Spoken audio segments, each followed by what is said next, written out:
the man of the moment, Lee. The numbers are out today, 100,000 coming over. How does it make you feel as an outspoken advocate of stopping the boats all along?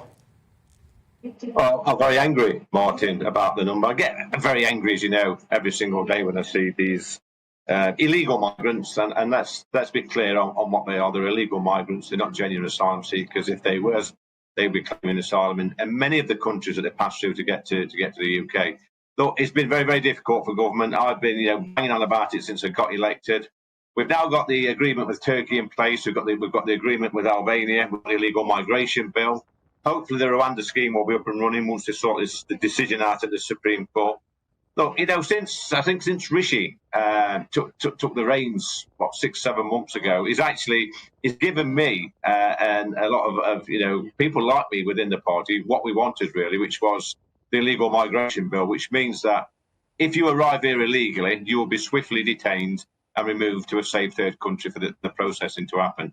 It makes me angry, Martin, because the rest of Parliament, the Labour, the SNP and the others continually voted against this. The Lords have voted against it. And you've seen in my comments earlier this week, the vast majority of the people in this country seem to agree with what myself is saying and what government's trying to do. So yes, it's infuriating, but we're the only party that can sort this out.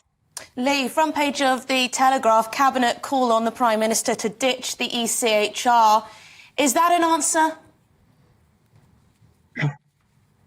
Well, I don't know which members of Cabinet are saying that. It's certainly not a conversation I've had with anybody, whether or not it's just the press being mischievous or somebody's leaked it. I don't know, to be honest with you. But, I will support government in doing whatever it takes to sort this nonsense out. And, you only have to Google my name and put ECHR and you'll see where I stand on the matter. And I've spoken about it in the chamber as well. I've always been an advocate for leaving, but, we're a team.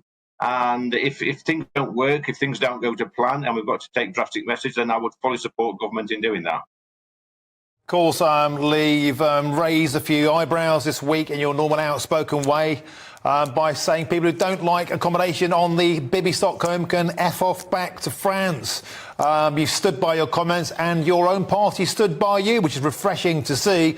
But there was a response from your friend Diane Abbott last night in a now deleted tweet where she said these migrants have indeed effed off, that's on the screen now, to the bottom of the sea. She was, of course, linking the disaster in the Mediterranean, 41 drowned, tying that back to you.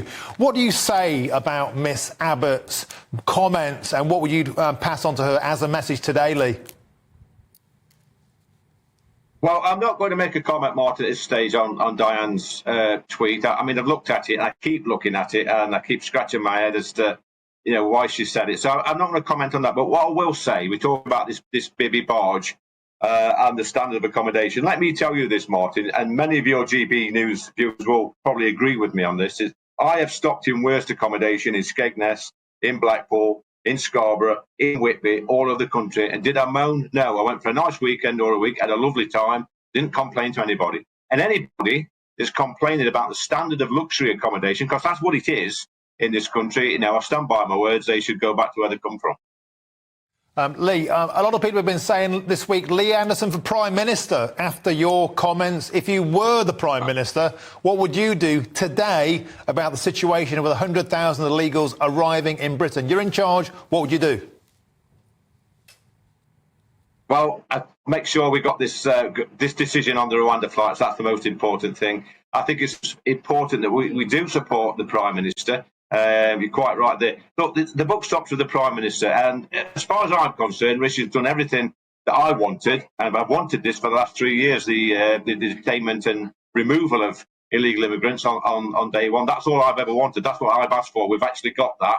We are at the mercy of the courts at the moment. I sometimes think that, we should ignore the courts, but that's not the British way. We obey the law. But more importantly, Martin, we've got to listen to the British public. When I made those comments, my inbox exploded with support. I'm getting messages on Twitter, on Facebook, through social media. There's the bubble down there, the Westminster bubble. There's the media. They are completely out of touch with the vast majority of the British public. And thank goodness we've got GB News on the airways that's pushing out common sense. And I'm proud to be a part of it.